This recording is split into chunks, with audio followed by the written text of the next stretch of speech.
ओम नमः सिद्धिभ्यः। नमो अरिहन्ताणं नमो सिद्धाणं नमो आयर्याणं नमो उवज्झायाणं नमो लोय सव्यसाहूणं। मंगलमय मंगलकरण वीतराग विज्ञान नमो ताहि जाति भय अरहंतादि महान। करि मंगल करि हो महा ग्रंथ करन को काज। जाति मिले समाज सब पावे निज पद राज। सो निज भाव सदा सुखद अपनो करो प्रकाश। जो बहुविधि भव दुख निको करी है सत्तानाश। एकमात्र निज भाव ही है, शुद्ध भाव ही है जो समस्त दुखों का सत्ता से नाश कर देता है। केवल एकमात्र निज भाव, उसी की चर्चा यहाँ तीसरे अधिकार में आचार्य कल्प पंडित टोडरमल जी कर रहे हैं। संसार दुखों की चर्चा करने के बाद अब मोक्ष सुख का निरूपण यहाँ चल रहा है। मोक्ष सुख और उसकी प्राप्ति का उपाय।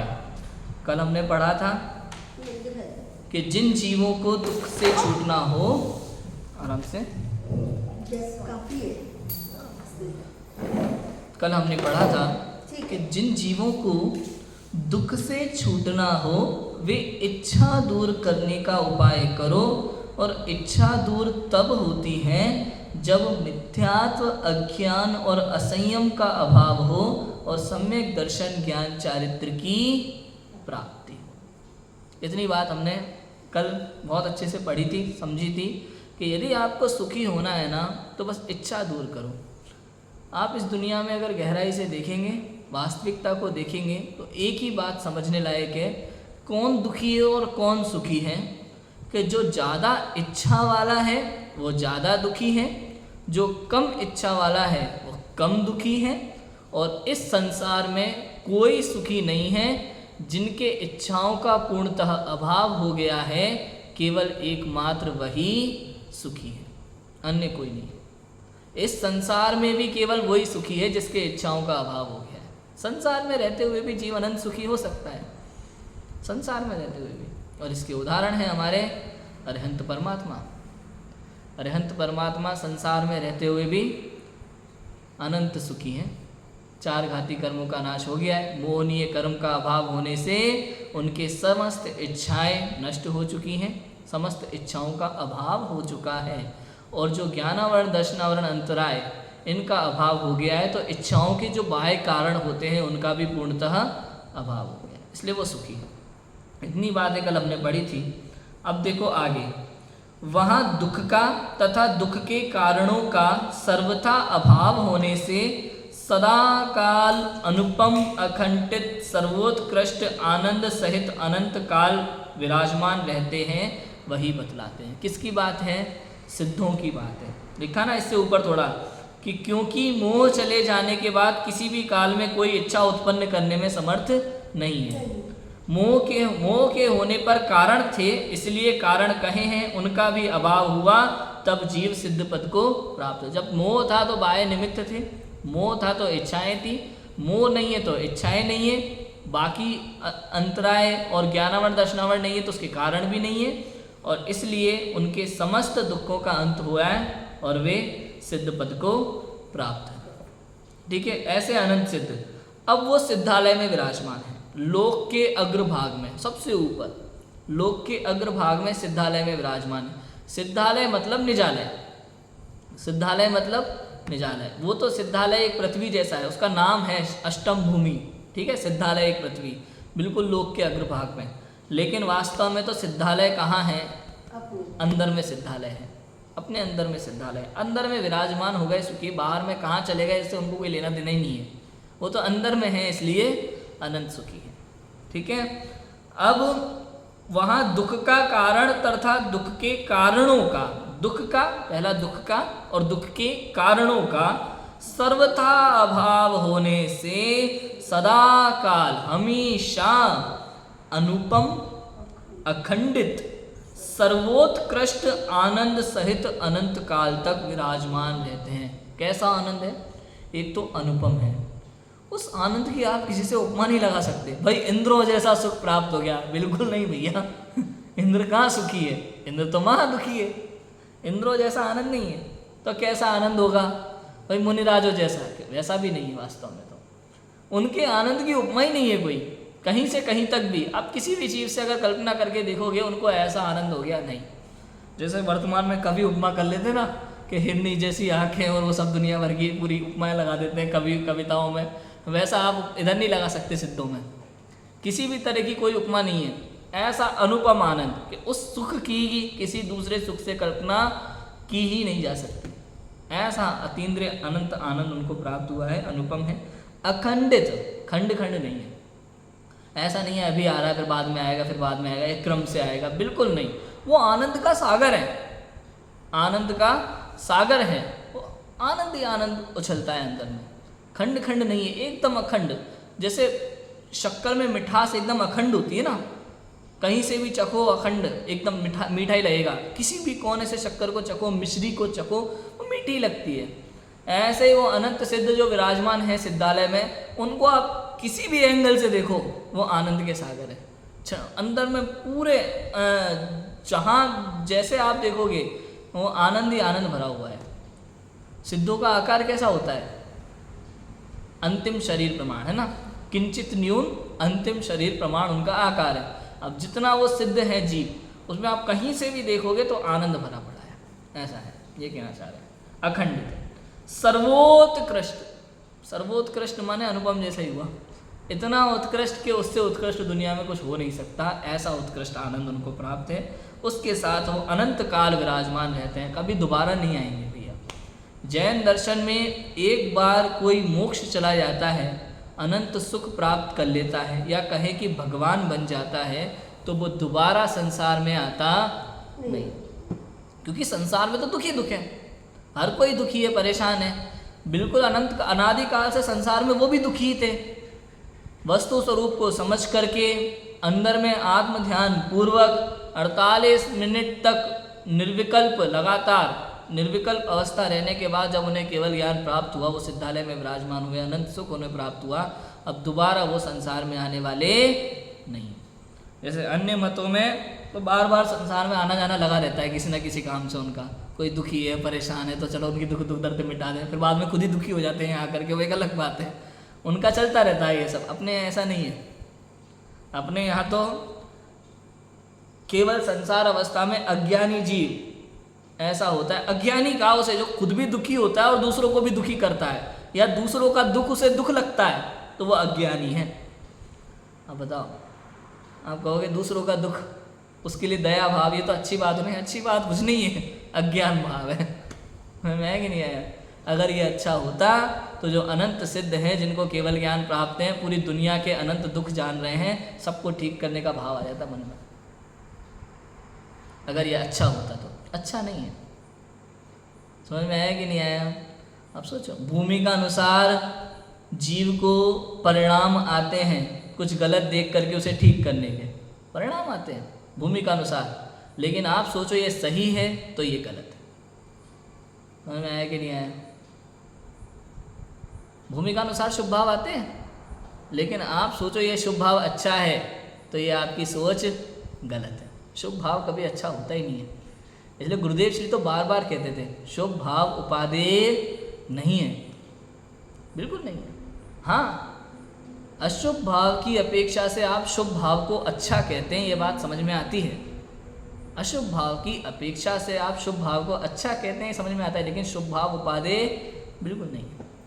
उपादेय तो एकमात्र ज्ञायक भाव है, शुद्ध भाव है, निर्विकल्प अवस्था है, क्योंकि उसी में आनंद है। शुभ भाव तो बंध का कारण है, वो तो दुख का कारण है। समझ में आया कि नहीं आया? कितना सिंपल है, ऐसा है। तो अनंत सिद्ध अनंत काल तक विराजमान है, कभी दोबारा संसार में लौट के नहीं आएंगे। आप कितनी प्रार्थना कर लेना, खूब रो लेना मंदिर में, हे प्रभु हे प्रभु हे प्रभु, मैं दुखी दुखियारा, मेरी नाव पार लगा दो। कितना ही रो लेना भाई साहब, वो वीतरागी है, उन्होंने अंदर में अपना सुख प्राप्त किया है और तुमसे कह दिया है एक बार शांति से कि अगर सुख चाहिए तो अपने अंदर झांक, और तुझे अगर रोना ही है तो रोता रहे, बैठा रहे दुखी, उन्हें कोई फर्क पड़ने वाला नहीं है। भाई डॉक्टर क्या करता है राजू भाई, आप डॉक्टर के सामने अपनी बीमारी का रोना रोओगे, डॉक्टर ज़्यादा से ज़्यादा आपको दवा बताएगा, परहेज बताएगा। डॉक्टर कहेगा भाई आपको डायबिटीज़ है, आजकल बीमारी बहुत फेमस है, कल भी मैंने डायबिटीज़ पकड़ लिया था, आज भी ले लेता हूँ, तो आजकल डायबिटीज़ है। आपको अगर डायबिटीज़ है तो डॉक्टर कहेगा भाई आप मीठी चीज़ मत खाओ, समझ में आया कि नहीं आया, तला हुआ भोजन मत करो, सात्विक भोजन करो, लौकी तोरे खाओ, खीरा खाओ, मस्त रहो, समझ में आया कि नहीं आया। रोटी भी कम से कम कर दो, चावल भी कम कर दो, ज्वार बाजरे की रोटी खाओ, ये सब आपको डॉक्टर बता देगा, ठीक है। दूसरा, वो डेली की दवाई दे देगा, ये दवाई लो, लेवल के हिसाब से, डायबिटीज़ के लेवल के हिसाब से किसी को इंसुलिन देगा। ये तो डॉक्टर ने अपना काम किया। अब बाकी डॉक्टर की बात मानना ना मानना आपकी मर्जी, आप रोते रहो पकड़ के, ऐसा है वैसा है, डॉक्टर साहब सुनो तो सही, ये परेशानी वो परेशानी, तुम्हारी परेशानी समझ गए हम, लेकिन इलाज ये है, समझ में आया कि नहीं, इससे ज़्यादा कुछ नहीं कर सकते। ऐसे ही आप भगवान के सामने कितना ही रोते रहो, परीक्षा में पास करा दो, शादी नहीं हो रही है, नौकरी नहीं लग रही है, अब थोड़ा मंत्र तंत्र कर लें, भगवान की माला फेर लें, थोड़ी आरती उतार लें, अरे शांति धारा कर लेते, भक्तामर पढ़ लें कोई श्लोक, तो भैया कुछ भी कर लो, भगवान ने कह दिया एक बार कि तुझे अगर सुख चाहिए तो वो तो अंदर में है, तुझे अगर सुख चाहिए तो अंदर में जाके देख। समझ में आया कि नहीं आया भाई। अगर पैसे तिजोरी में रखें आप, घर में दूसरी जगह ढूंढोगे तो मिलने वाले नहीं है, तिजोरी में ही मिलेंगे, क्योंकि जहां है वही तो मिलेगा। ऐसे तुम सुख को अगर दूसरी जगह ढूंढोगे, तलाश करोगे तो मिलने वाला नहीं है, जहां है अंदर में वही मिलेगा। क्लियर है।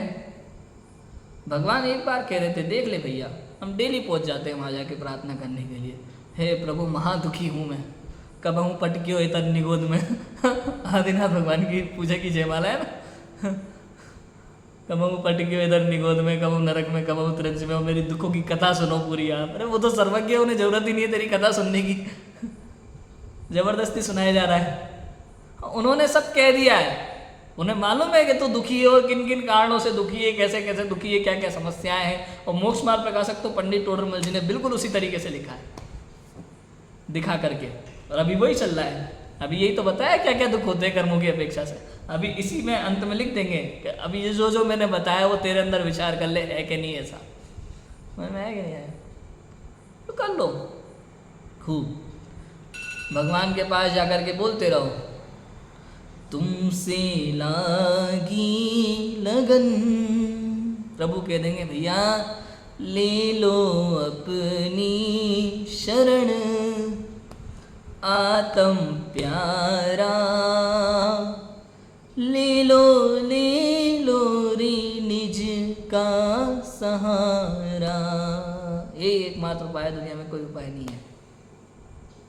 भटकते रहो, करते रहो पूजा पाठ आरती और दुनिया भर के यज्ञ, जितना भी हवन करना है, यज्ञ करना है, जो जो करना चाहते हो, दान पूजा पाठ सब करते रहो, लेकिन अपने को नहीं देखोगे ना तो टोटल दुखी रहोगे, अंदर का दुख नहीं जाएगा। क्योंकि दुख के लिए, दुख को दूर करने का एकमात्र उपाय तो अंदर की दृष्टि है, अंतर की दृष्टि।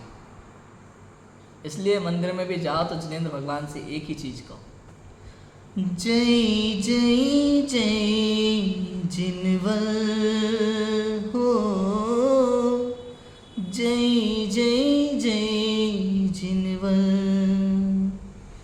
अंतर दृष्टि तुम सम होवी, अंतर दृष्टि तुम सम होवी, दो मुझको वह बल, जय जय जय जिनवल हो, जय जय जय जिनवल। हाँ, यही भाव आना चाहिए। अंतर्दृष्टि हो प्रभु की तरह, जैसा आपकी दृष्टि है वैसी दृष्टि मुझे हो जाए। दो मुझको ये है, वर का क्या मतलब है? वरदान देंगे भगवान आकर के? उन्होंने वर दे दिया ये वाला पहले ही। तो भावना है कहने की, ये जो जिनवाणी का ज्ञान है ना, भगवान से जहाँ जहाँ ये संसार से दुख दूर होने की बात कही जाती है ना, भगवान दो दो दो, वहाँ एक ही चीज़ है कि वैसा मोक्ष मार्ग बताओ, और ऑलरेडी उन्होंने जिनवाणी में बता दिया है, उसे पढ़ो और सुख पाओ। पढ़ो और पाओ आराम से। अब आपको ज़्यादा बार बार जाने की ज़रूरत ही नहीं है। ऐसा है, सब कुछ पहले ही दे दिया हमें प्रभु ने, जो जो हम आज उनसे मांगते हैं। सारी समस्याओं का समाधान शास्त्र में है हमारी। बार बार आपको मंदिर में जाकर के रेगुलरली वो बात कहने की ज़रूरत ही नहीं है। हमारी जो भी समस्या है उन्होंने पहले ही हमको बता दी है। वर्तमान की समस्या, केवल ज्ञान ही है ना, उनको पता था आगे क्या क्या समस्याएं तुम्हारे जीवन में आने वाली है। उन्होंने पहले ही सब शास्त्र में समस्याएं लिख दी और उसको दूर करने का उपाय भी लिख दिया। ये बात अलग है कि आपके पास पढ़ने का समय नहीं है। जाओ रोज़ रोज़ मंदिर में करो शांति धारा यज्ञ और माला वाला जो भी करना है, उससे कुछ नहीं होगा। भगवान ने जो उपाय बताया है दुख दूर करने का, उसे पढ़ोगे, वैसा करोगे तो काम होगा। डॉक्टर ने इलाज बताया है, दवा दी है, यदि आप उसे समय पे लोगे, समय पे परहेज करोगे जैसा डॉक्टर ने बताया है, तो रोग ठीक होगा। ऐसे ही जैसे भगवान ने बताया सुख का मार्ग, अगर तुम वैसा समझोगे, उस रूप आचरण करोगे तो दुख दूर होगा। अन्यथा कुछ भी पूजा पाठ माला सब यज्ञ वज्ञ कुछ भी करते रहो, उससे कुछ होने वाला नहीं। ऐसा है, क्लियर है? देखो आगे पढ़ते हैं। ज्ञानावरण दर्शनावरण का क्षयोपशम होने पर तथा उदय होने पर मोह द्वारा एक एक विषय को देखने जानने की इच्छा से महाव्याकुल होता था। ठीक है, जानने देखने की इच्छा होती है ना ज्ञानावरण दर्शनावरण के क्षयोपशम से। अब मोह का अभाव होने से इच्छा का भी अभाव हुआ, इसलिए दुख का अभाव हुआ। अब ज्ञानावरण दर्शनावरण का क्षयोपशम था तो दुखी होता था, देखने जानने की इच्छा थी। केवल ज्ञान हो गया तो वो क्षयोपशम खत्म। ठीक है, मोह का अभाव होने से इच्छा का भी अभाव हो गया, देखने जानने की भी इच्छा खत्म हो गई। ज्ञानावरण दर्शनावरण का क्षय होने से सर्व इंद्रियों को सर्व विषयों का युगपत ग्रहण हुआ, इसलिए दुख का कारण भी दूर हुआ। वही दिखाते हैं, जैसे नेत्र द्वारा एक एक विषय को देखना चाहता था, अब त्रिकालवर्ती त्रिलोक के सर्व वर्णों को युगपत देखता है, कोई बिन देखा नहीं रहा जिसके देखने की इच्छा उत्पन्न हो। इसी प्रकार स्पर्श नादि द्वारा एक एक विषय का ग्रहण करना चाहता था, अब त्रिकालवर्ती त्रिलोक के सर्व स्पर्श रस गंध तथा शब्दों का युगपत ग्रहण करता है, कोई बिना ग्रहण किया नहीं रहा जिसका ग्रहण करने की इच्छा उत्पन्न हो। मतलब सबको जानने देखने की इच्छा थी, सारे विषयों की इच्छा थी, एक साथ सब कुछ करने की इच्छा थी। अब इंद्रिय ज्ञान की इतनी क्षमता नहीं है कि कर पाए, और केवल ज्ञान में सब कुछ एक साथ हो रहा है। जैसे आप समझो भाई साहब, ये जीव जो है ना, अज्ञानी जीव, इसे लगता है विषयों में से आनंद आ रहा है, बहुत आनंद आ रहा है विषयों में से। रसगुल्ला खाने में मज़ा है, कचौड़ी खाने में मज़ा है, टीवी देखने में मज़ा है, मोबाइल देखने में आनंद है, मूवीज़ देखने में आनंद है, वेब सीरीज़ देखने में आनंद है, गोवा घूमने में आनंद है, बीच घूमने में आनंद है, पार्क घूमने में आनंद है। उसे ये सब कुछ अच्छा लगता है, अच्छा सुनने में आनंद है। ठीक है, उसे लगता है इसमें से आनंद आ रहा है, लेकिन सत्य यह है कि उसमें आनंद नाम का गुण है ही नहीं है। आनंद का सागर तो स्वयं मैं हूँ। उस समय जो आनंद था ना, केवल वो जानने देखने का आनंद था। रसगुल्ला मीठा है, खट्टा है, कड़वा है, कैसा है, एक आनंद, ये जो निर्णय है किसने किया? ज्ञान ने किया कि रसगुल्ले ने किया? ज्ञान ने किया। तो रसगुल्ला खाते समय उस समय जो मीठापन का आनंद था ना, वो जानने का आनंद था। किसका आनंद था? जानने का आनंद था उस समय। टीवी देखते समय भाई सीरियल चल रहा है, अब मम्मी कहे मुझे सीरियल देखना है, मैं कहूँ नहीं मुझे डोरेमोन देखना है। अब आनंद किस में से आएगा? टीवी में से आ रहा है या मेरे ज्ञान का आएगा? क्योंकि मेरे निर्णय किसने किया, क्या अच्छा है, क्या बुरा है, क्या सही है, यहाँ हंसना है, यहाँ रोना है, निर्णय कौन कर रहा है? ज्ञान के वो कर रहा है। टीवी वाला सीरियल, मोबाइल में जो देखने में आनंद आ रहा है वो ज्ञान में आ रहा है कि मोबाइल से आ रहा है? अगर टीवी से, सीरियल से, इनसे आनंद आ जाए तो सबको एक जैसा आना चाहिए, एक ही सीरियल में सबको सेम आनंद आना चाहिए, लेकिन ऐसा तो होता, सबको अलग अलग अपने अपने ज्ञान के अनुसार आता है ना। तो वहाँ आनंद जानने का है, सुख जानने का है, विषयों में से सुख आता नहीं। घूमने फिरने जा रहे हो तो ये जगह अच्छी है, ये बुरी है, ये खुशबू अच्छी है, ये बुरी है, ये सुनने में ये संगीत अच्छा है, ये बुरा है, निर्णय कौन करता है? कहने का प्रति समय जो आनंद आ रहा है ना, वो जानने का आ रहा है। जब इतना जानने का इतना आनंद है, थोड़ा थोड़ा जानने का, और दुख भी अज्ञान का ही है जीव को, जो नहीं जान पाता तो दुखी होता है। बहुत सी ऐसी चीज़ें है कि नहीं। आप किसी से आज कह रहे हो यार क्या आज तुम्हारे बारे में किसी ने एक बात बताई थी, वो तो मुझे तुम्हें बतानी है। अच्छा ठीक है, मिले थे ना वो हमें आज, तो वो कुछ कह रहे थे तुम्हें बताना है। अच्छा अच्छा, तो क्या कह रहे थे? अभी नहीं, किसी का कॉल आ रहा है, शाम को बताता हूँ। शाम होने से पहले 10 बार कॉल आ जाएगा, अरे तुमने बताया नहीं वो क्या कह रहे थे मेरे बारे में। समझ में आया कि नहीं आया? उसको जब तक पूरी बात पता नहीं चल जाए दुखी रहता है, उसको खाना हजम नहीं होता। कहीं भीड़ लगी हो तो आपको जानकारी चाहिए भीड़ क्यों लगी है, मन नहीं मानता है तक पता ना चल जाए। आप देखो अज्ञान का दुख कितना है। सुबह उठते ही सबसे पहले व्यक्ति न्यूज़पेपर ढूंढता है, पूरी दुनिया से उसको कोई लेना देना नहीं है कहाँ क्या हो रहा है, कोई लेना देना नहीं है कहीं से कहीं तक, ना उसमें वो कुछ करने वाला है, कुछ नहीं, लेकिन जानकारी पूरी चाहिए भाई सबको, पूरे विश्व में क्या चल रहा है, एक एक पल की खबर चाहिए उसे। और इसी को अच्छा माना जाता है। हिस्ट्री का पूरा पता करो, आप ये पता करो, वो पता करो, वो अपनी खबर छोड़ करके सबकी खबर लेना चाहता है ये जीव, इसलिए दुखी है। मैं कहता हूँ ना एक वाक्य हमेशा, कौन सा वाला, जो ज़्यादा से ज़्यादा दुनिया को जानता है, समस्त संसार कहता है कि ये सुखी है, ये महान है। समझ में? KBC वगैरह में आप देखो, जो बहुत ज़्यादा प्रश्नों के फटाफट उत्तर दे, दुनिया उसी को महान मानती है ना, फटाफट फटाफट टॉप करे हर चीज़ में, दुनिया के लिए वही महान है। तो ज़्यादा से ज़्यादा संसार को जानता है वो महान है, पूरी दुनिया कहती है। लेकिन जैन दर्शन कहता है जो पूरी दुनिया को जानता है लेकिन अपने आप को नहीं जानता, वो महाअज्ञान है। समझ में आया? महाअज्ञान है, दुखी है।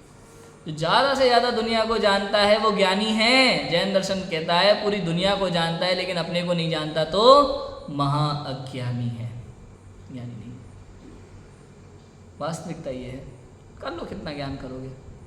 हाँ ना, मैंने ये साइंटिस्ट वगैरह होते हैं, जितने भी वैज्ञानिक लोग होते हैं, पूरी दुनिया की खोज खबर में पूरी ज़िंदगी बिता देते हैं ये लोग। ये कहाँ से आया, ये कहाँ से आया, इस चीज़ का कहाँ उपयोग हो सकता है, अच्छा इसमें इसको मिलाने से क्या होगा, पूरी दुनिया की खोज खबर में ज़िंदगी निकाल देते हैं। नए नए एक्सपेरिमेंट, ये करना है, ये मिट्टी में क्या है, इस वाली चीज़ में क्या है, इस पौधे में क्या है, इसमें क्या है, पूरी दुनिया लगा देते हैं। ये एक बार भी नहीं सोचते मुझ में क्या है। अगर एक बार ये देख लेंगे तो मुझ में क्या है तो पता चलेगा यहाँ सुख का सागर भरा पड़ा है। समझ में है कि नहीं आया? लेकिन वो खबर ही नहीं होती। इसलिए कहा यहाँ आपको ये इतना इतना देखने में जब आप खुश हो जाते हो, कुछ बातें पता नहीं चलती तो दुखी हो जाते हो। दीवार के पीछे क्या है ये हम जान नहीं पाते, लेकिन थोड़ी थोड़ी चीज़ें जानने में आती है तो सुखी हो जाते हैं। कल्पना करो जिसको समस्त लोकालोक एक साथ एक समय में स्पष्ट रूप से जानने देखने में आ रहा है, वो कितना सुखी होगा। थोड़ा सा जान करके हम जब सुखी हो जाते हैं तो जिसको सब कुछ एक साथ युगपत जानने में आ रहा है कितना सुखी होगा, उसकी कल्पना नहीं कर सकते। इसलिए शास्त्र कहते हैं कि सिद्धों का सुख और निगोदिया का दुख ये शब्दों से कहा नहीं जा सकता, कल्पना से भी परे है। ऐसा है, समझ में आ गया? तो इस प्रकार एक एक विषय का, स्पर्शनादि का, पांचों इंद्रियों के विषय को ग्रहण करना चाहता है लेकिन इंद्रियों में ताकत नहीं है, इसलिए दुखी रहता है। और केवल ज्ञानी सिद्ध परमात्मा वहाँ एक ही जगह पे बैठे बैठे सब कुछ एक साथ देख रहे जान रहे हैं, परम सुखी है। उनको आएगा ही नहीं दुख। आप सोचो ना राजू भाई, आप देखो, अब प्रश्न हो सकता है भैया कि भाई भगवान है, अनंत शक्ति है, किसी का भला बुरा करने का भाव क्यों नहीं आता? वीतरागता मतलब क्या, क्यों नहीं आता? और एक बात बताऊँ, वीतरागी होने के बाद ही सर्वज्ञता प्रकट होती है। जब तक वीतरागी ना हो तो सर्वज्ञता नहीं हो सकती किसी को भी। मोह राग द्वेष का भाव नहीं है। लेकिन एक तरीके से और सोचो राजू भाई, अब किसी व्यक्ति को कोई पुलिस वाला बहुत मार रहा है, पीट रहा है, समझ में आया? तो आपको कितना गंदा लगेगा? आपको लगेगा ये पुलिस तो बहुत अत्याचार करती है लोगों को, ज़बरदस्ती बेचारे को मार रहे हैं, इसको खून की कीमत नहीं है व्यक्ति के, कुछ हो जाए कर जाए इसका परिवार होगा, इसको बिल्कुल वो नहीं है। इतनी बेदर्दी से कौन मारता है किसी व्यक्ति को? इसके अंदर में हृदय में दया नहीं है। लेकिन जब आपको पता चले कि वो क्रिमिनल जिसको वो मार रहा है, वो छोटे छोटे बच्चों को लंगड़ा करके, उसकी आंखों में गरम गरम सरिया डाल के, उसे अंधा करके, हाथ पैर अंग काट करके उनसे सिग्नलों पे भीख मंगवाता है, आपको ये पता चलेगा तो आपको उस व्यक्ति के प्रति दया भाव आएगा कि नहीं आएगा फिर, जिसको पुलिस वाला बेदर्दी से पीट रहा था। समझ में आया कि नहीं आया? अब पुलिस वाला जिस बेदर्दी से उस मुजरिम को पीट रहा है, उसके बाद उसका भविष्य भी आपको पता चले तो आपको क्या परिणाम आएगा? कहने का मतलब ये, आपको जब भूत भविष्य वर्तमान तीनों साथ में दिखाई देते हैं ना, तो आपको पता चलता रहेगा सब कुछ बराबर चल रहा है, हिसाब किताब, जिसके जैसे परिणाम उसको वैसा फल, सब कुछ एकदम व्यवस्थित चल रहा है, तो आपको कुछ भी करने का भाव आएगा ही नहीं है, बिल्कुल भी। समझ में आया कि नहीं आया? भाई इसके साथ गलत हो रहा है तो इसको सजा देने का भाव आएगा, लेकिन हमने देखा सजा अपने आप मिल रही है दूसरी तरफ से फिर जो सजा दे रहा है उसको दूसरी तरफ से सजा मिल रही है, टोटल मतलब सब व्यवस्थित चल रहा है, तो आपको कुछ करने का भाव आएगा नहीं। सर्वज्ञता इसी का नाम है। और वीतरागता, ना अच्छा ना बुरा, कोई ममत्व का भाव नहीं है किसी के प्रति, कोई मेरा नहीं है, ना कोई अच्छा है ना बुरा है, इष्ट अनिष्ट से परे है, वीतरागी है। तो किसका अच्छा करना किसका बुरा करना, किसी से कोई लेना देना है ही नहीं। ऐसे वीतरागी सर्वज्ञ भगवान ही हमारे लिए पूछे होते हैं, दुनिया में कोई नहीं। जो जरा जरा सी बात पे खुद दुखी हो जाए, जरा जरा सी बात पे खुश हो जाए, वो पूछे कैसे हो सकते हैं? वो तो ऑलरेडी हमारी तरह है। हम भी कभी कभी सोच विचार करके कुछ करते हैं राजू भाई, समझ में आया कि नहीं आया? किसी को कुछ देना हो पर्सनल, चाहे आपके पास कोई ऐसी चीज़ हो जो कोई ले ले हमसे, तो हम सोच विचार करके देते हैं कि देना कि नहीं देना, इसका दुरुपयोग तो नहीं करेगा ये व्यक्ति क्रिमिनल है, अगर इसको ये मिल गया तो इसका दुरुपयोग कर सकता है, सोच विचार करके देते हैं। और उधर आप देखो उनकी मान्यता में, तो उनको तो सब मालूम होते हुए सर्वज्ञ भी बोलते हैं, भाई उसने तपस्या किया तो फल तो मिलेगा। फल ऐसा दे दिया कि अपने ऊपर ही भारी पड़ गया बाद में, समझ में आया कि नहीं आया? तो आप कैसे कहोगे वो सर्वज्ञ है? जहाँ बाह्य क्रिया से फल मिलता है वो जैन दर्शन नहीं हो सकता। समझ में आया कि नहीं आया? हमारे यहाँ बाह्य क्रियाओं से फल नहीं मिलता, कि बाहर में आप तपस्या कर रहे हो, झूठा मंदिर जैन दर्शन जाने का दिखावा कर रहे हो, लेकिन अंदर में परिणाम कुछ और ही चल रहे हैं, लौकिक वांछाओं के, किसी का बुरा करने के, तो वहाँ पाप का बंद होगा कि पुण्य का बंद होगा? भाई उपवास तो किया है, 6 महीने के उपवास किए, एक जगह खड़े रहे, लेकिन भावना अंदर में उससे कुछ ऐसी शक्ति की प्राप्ति की जिससे दुनिया का बुरा कर सके, तो पाप का बंद हो रहा है कि पुण्य का? पाप का बंद हो रहा है। फल कौन सा मिलेगा, अशुभ या शुभ? टोटल अशुभ। ये सब चिंतन की बातें हैं, नॉर्मल चिंतन की बातें हैं, सुख और दुख की कल्पना कर सकते हैं। समझ में आया? तो अनंत सिद्ध इसलिए सुखी है, सब कुछ एक साथ जानने में आ रहा है, मस्त है, किसी के प्रति कोई राग द्वेष नहीं, वीतरागता। ऐसे वीतरागी सर्वज्ञ हमारे पूज्य हैं। यहाँ कोई कहे कि शरीरादिक बिना ग्रहण कैसे होगा, शरीर नहीं होंगे तो ग्रहण कैसे होगा? ये विषयादि जो ग्रहण हो रहे हैं ना, शरीर ही नहीं है तो सिद्धों को ग्रहण कैसे होगा? ये सब जानने देखने में कैसे आएगा? समाधान कि इंद्रिय ज्ञान होने पर तो द्रव्येंद्रियों आदि के बिना ग्रहण नहीं होता था, अब ऐसा स्वभाव प्रकट हुआ है कि बिना इंद्रियों के ही ग्रहण होता है। जब तक शरीर था, इंद्रिय ज्ञान था, क्षेपक्षम ज्ञान था, तब तक ये द्रव्येंद्र की जरूरत थी। अब तो ऐसा स्वभाव प्रकट हुआ कि इंद्रियों के ग्रहण की आवश्यकता ही नहीं है। भाई नदी है, नदी में से बड़े बड़े पाइप डाल दिए शहर के अंदर, अब घर घर में नल में पानी आ रहा है, ठीक है? आप देख रहे हो कहीं पे, आपने देखा होगा जब सामूहिक बाथरूम वगैरह होते हैं, स्टेशन वगैरह होते हैं, नल लगे होते हैं 4-5 नल लगे हैं, 6 नल लगे हैं। एक एक नल का नाम रख दो, स्पर्शन, रसना, घ्राण, चक्षु, कर्ण, मन, ठीक है? उनमें से पानी आ रहा है। किसी भी अज्ञानी जीव को लगेगा कि पानी नल में से आ रहा है, पानी तो कहाँ था? नदी में। अब जिसको नदी प्राप्त है, नदी के पास है, जितना चाहे पानी उसके पास मौजूद है। ऐसे ही यहाँ जब तक इंद्रिय है तब तक उसे लगता है इंद्रियों से आनंद है, थोड़े थोड़े से काम चलाता है। अब वहाँ भी नल में देखो आप, 500 नल एक साथ खुल गए ना, थोड़ा थोड़ा पानी आता है। एक को बंद करो तो 4 में थोड़ा ज़्यादा आएगा, दूसरे को बंद करो 3 में थोड़ा ज़्यादा आएगा। ऐसे ज्ञान की शक्ति होती है। 500 ढक्कनों से थोड़ा थोड़ा पानी है, थोड़ा थोड़ा ज्ञान, क्षेपक्षम ज्ञान होता है। और जब इंद्रियों का काम ही खत्म, सीधे नदी के पास पहुंच जाओ तो फिर पानी का सागर है, पूरी की पूरी नदी है। ऐसे इंद्रियां खत्म तो अतीन्द्रिय ज्ञान प्रकट, ज्ञान का पूरा सागर मौजूद है। इंद्रियों की तो जरूरत ही नहीं है, डायरेक्ट पानी लो, डायरेक्ट ज्ञान का आनंद लो। क्लियर है? ऐसा होता है। यहाँ कोई कहे कि जैसे मन द्वारा स्पर्श आदि को जानते हैं उसी प्रकार जानना होता होगा, त्वचा जीवा आदि से ग्रहण होता है, वैसे नहीं होता होगा। सो ऐसा नहीं है, क्योंकि मन द्वारा तो स्मरण आदि होने पर अस्पष्ट जानना कुछ होता है, यहाँ तो जिस प्रकार त्वचा जिह्वा इत्यादि से स्पर्श रसादिक का स्पर्श करने पर, स्वाद लेने पर, सूंघने देखने पर जैसा स्पष्ट जानना होता है, उससे भी अनंत गुना स्पष्ट जानना उनके होता है। लगेगा ना भाई, जैसे छूने पर यहाँ एकदम पक्का पता चलता है, वैसे ही पता चलता होगा ना भाई। हम तो क्या, अभी तो हमारा परोक्ष ज्ञान है, टोटल अस्पष्ट ज्ञान है।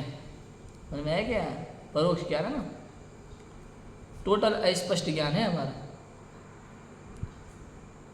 इंद्रियों और मन के निमित्त से होता है।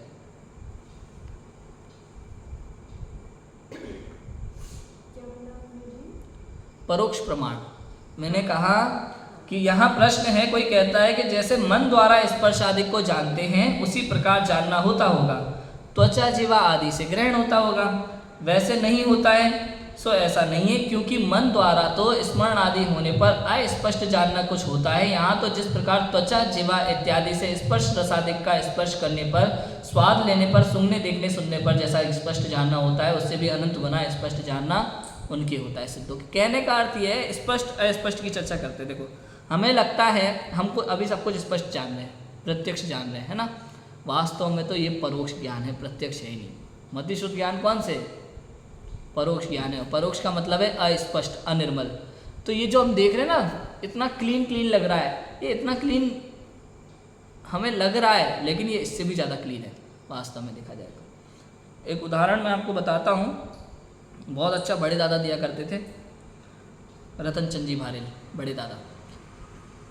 बचपन में उनको बहुत कम दिखाई देता था, बहुत कम दिखाई देता था, लेकिन उन्हें लगता था दुनिया ऐसी है, सबकी आंखें ऐसी होती हैं। मैं एक बार उन्होंने अपने दादाजी का ऐसे चश्मा उठा करके लगा लिया, और लगाते ही अरे इतना स्पष्ट, हमें तो पता ही नहीं था। समझ में आया? तो ऐसे ही ये अज्ञानी जीव है, अभी उसको जितना स्पष्ट दिखाई देता है ना, ऐसे लगता है इतना ही है, लेकिन केवल ज्ञान में इससे अनंत गुना ज़्यादा स्पष्टता होती है, उसे कहते हैं प्रत्यक्ष ज्ञान। ये हमारा जो ज्ञान है, हमें लगता है हाथ पे रखे हुए आंवले के समान प्रत्यक्ष, हाथ पे रखा हुआ आंवला भी परोक्ष है हमारे लिए, अभी अस्पष्ट है, स्पष्ट नहीं है, अनिर्मल है। ठीक है, तो मन द्वारा तो स्मरण आदि कुछ होता है। अब देखो मन के द्वारा कैसा ज्ञान होता है, अभी हमें, अभी हम लगाएं तो घर पे हम याद करें तो पता चलता है कि बेड कहाँ रखा है, कुर्सी कहाँ रखी है, टेबल कहाँ रखी है, किचन में कौन सा सामान कहाँ रखा है, सब याद है, लेकिन अस्पष्ट सा दिखाई देता है। तो मन द्वारा तो ऐसा जानना होता है, लेकिन वहाँ तो बिना मन के टोटल, बिना इंद्रियों के टोटल स्पष्ट जानने में आता है। इंद्रिय ज्ञान सदैव परोक्ष है और अतीन्द्रिय ज्ञान सदैव प्रत्यक्ष है। इंद्रिय ज्ञान अस्पष्ट है, अतीन्द्रिय ज्ञान उससे अनंत गुना ज़्यादा स्पष्ट है। ऐसा है।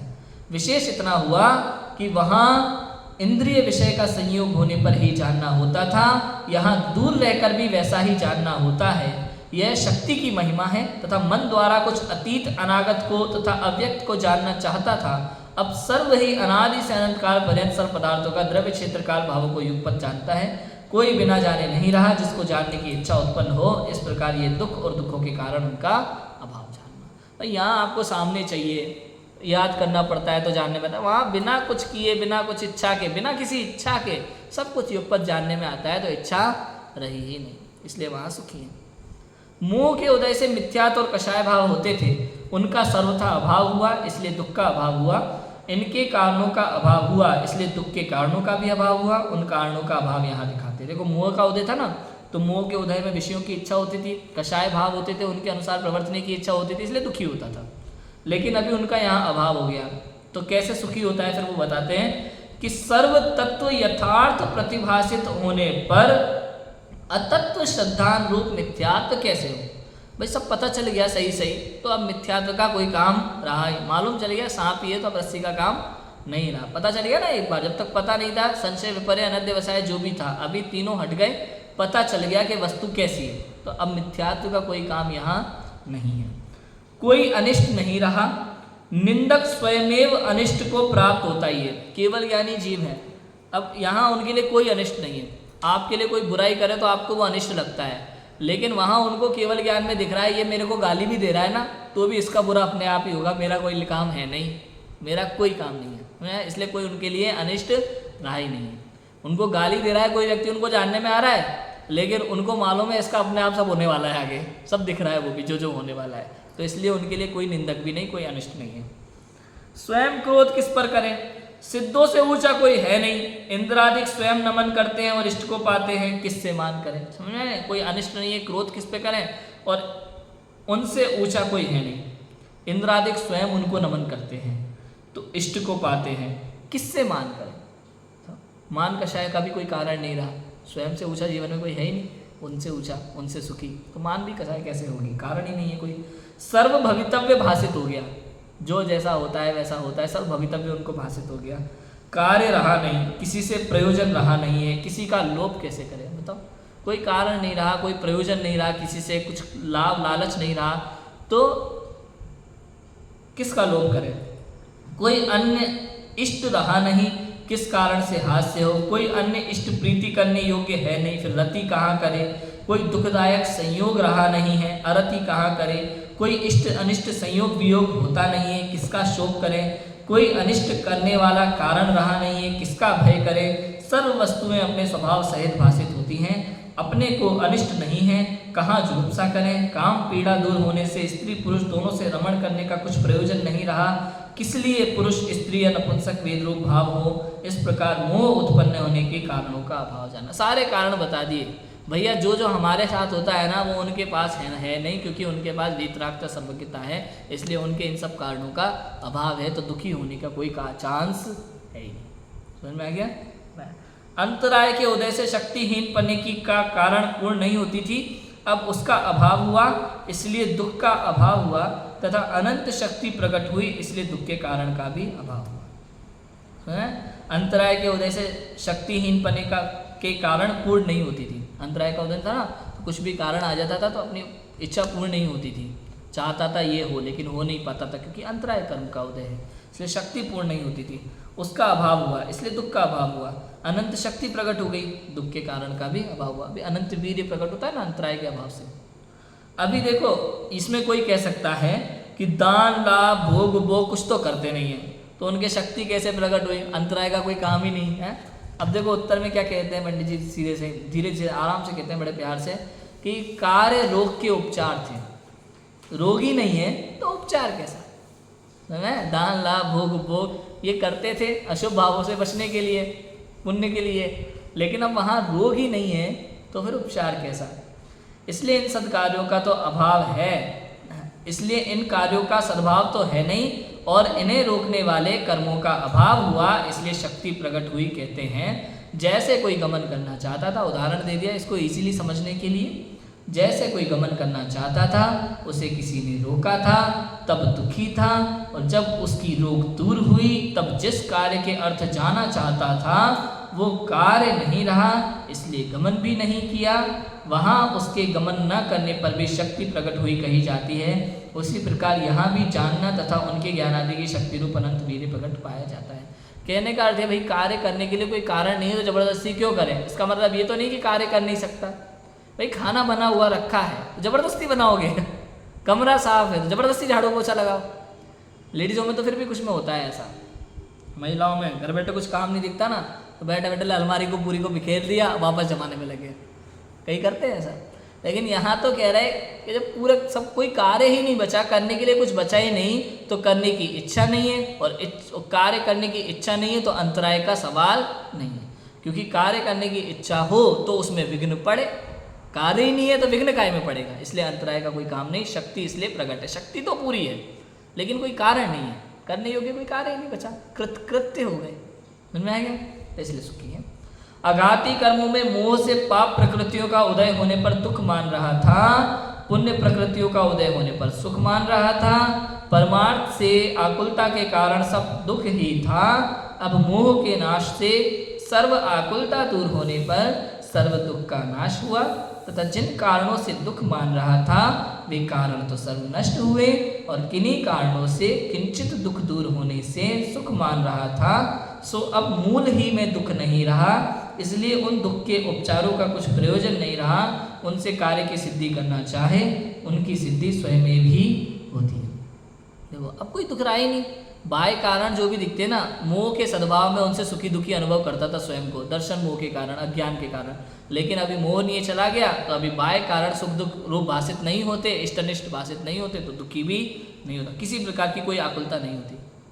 और भवितव्यता का उनको पता ही है, जो होना होता है सो होता है, किसी प्रकार का कोई दुख उनको होता नहीं है। इसी का विशेष बताते हैं कि वेदनीय में असाता के उदय से दुख के कारण शरीर में रोग क्षुधाधिक होते थे, अब शरीर ही नहीं है तो कहाँ हो। शरीर की अनिष्ट अवस्था को कारण आताप आदि थे, परंतु अब शरीर बिना किसको कारण हो, बाह्य अनिष्ट निमित्त बनते थे, परंतु अब इनके अनिष्ट रहा ही नहीं। इस प्रकार दुख के कारणों का तो अभाव हुआ।